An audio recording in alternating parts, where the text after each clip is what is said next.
Hello guys. So ang gagawin natin ngayon guys ay Realme 5 Pro. Shoutout po sa may-ari na cellphone na si Johnny Pereira. Taga rito po sa lokal ng Antipolo, Batangas North.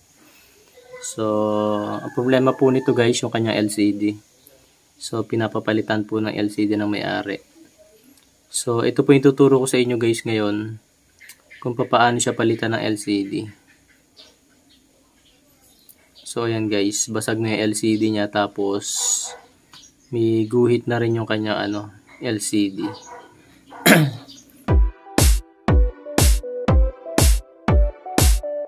So una guys, i-off muna natin yung cellphone.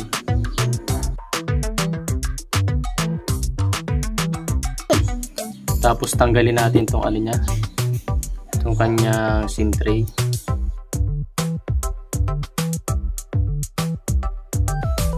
Tapos painitan natin tong gilid na to guys, para madali natin matanggal yung back cover niya. So gamitan natin siya nito.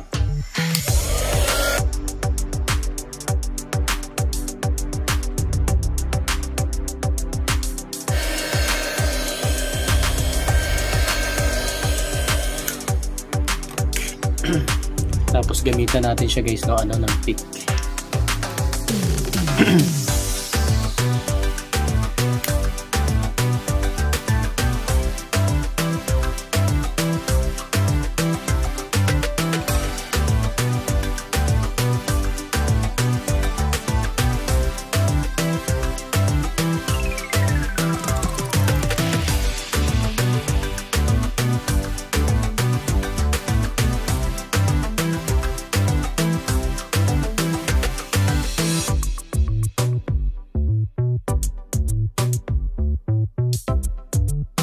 Tapos tanggalin lang natin lahat ng niya guys, lahat ng tornilyo niya.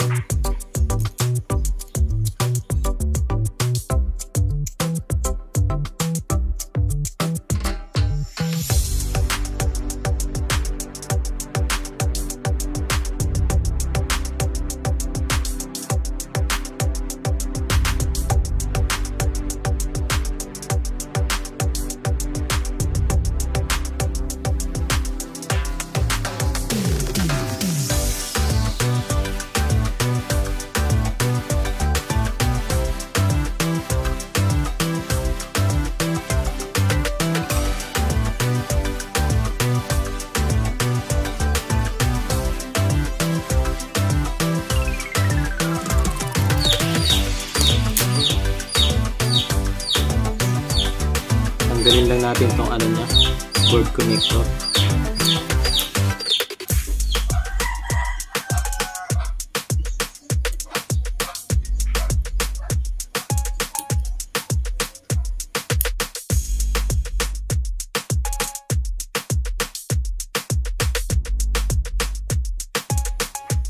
Tanggalin natin tong battery connector. Tanggalin natin yung battery niya guys.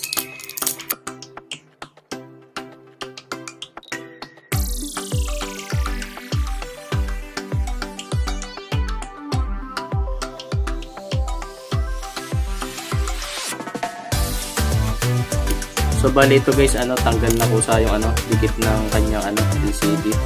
So hindi na tayo mahihirapan na tanggalin yung LCD niya guys.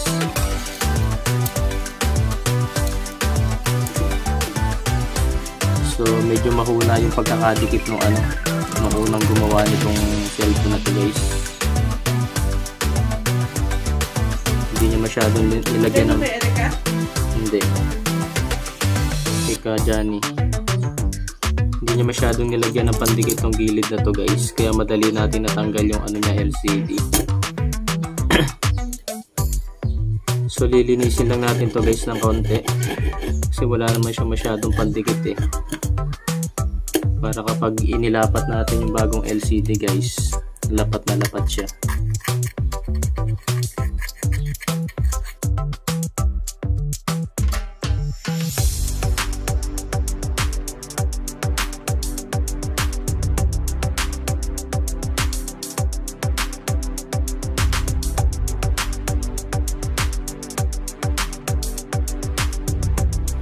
So ayan guys, nalinisan natin yung kanyang yung kanyang frame. Ito po yung nabili nating LCD. So ikakabit natin. So tanggalin muna natin to guys.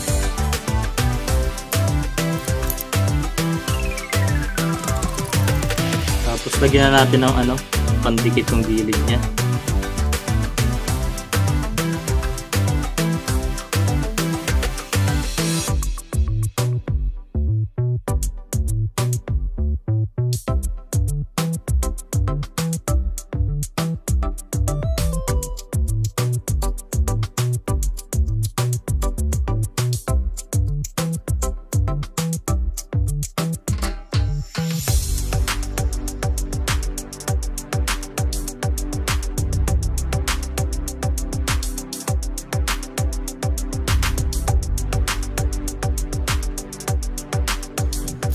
Yan guys, ilagay na natin tong LCD nya.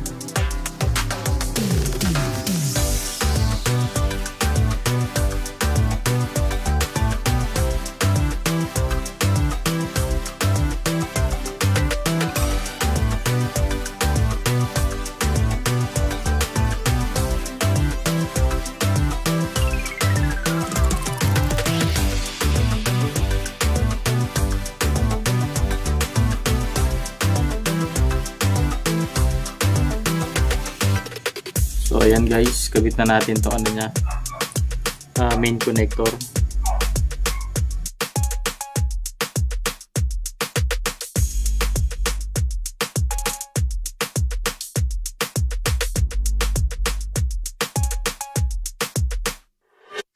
Kabit na natin to niya guys, back cover niya.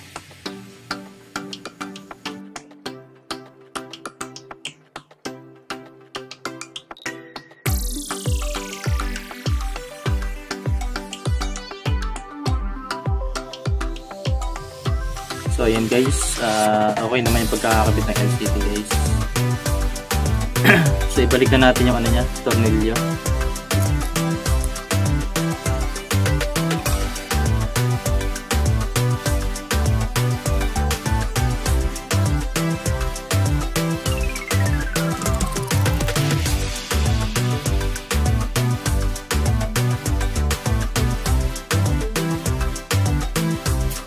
So ayan guys, lagyan natin ng pandikit itong niya, itong gilid, para may dikit na natin itong niya, back cover.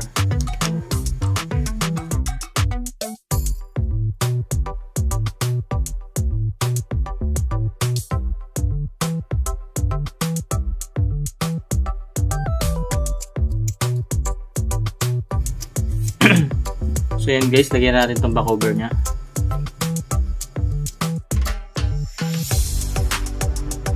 Tapos balik na natin itong niya, SIM tray.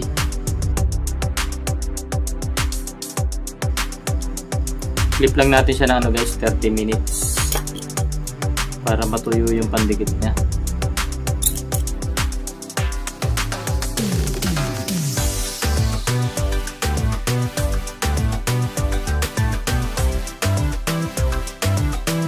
So ayan guys, after 30 minutes, tsaka natin tanggalin itong niya, itong clip. So ayan guys, 30 minutes na. Tanggalin na natin itong clip niya.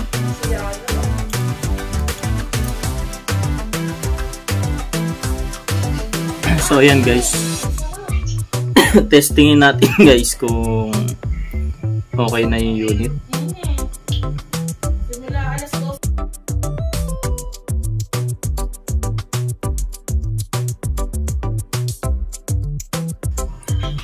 So ayan guys, okay na yung cellphone ni ni Kajani. Salamat sa panonood guys. Paki-subscribe na lang po yung ating YouTube channel. Paki-like and share na rin po. So ayan guys, salamat po sa panonood guys.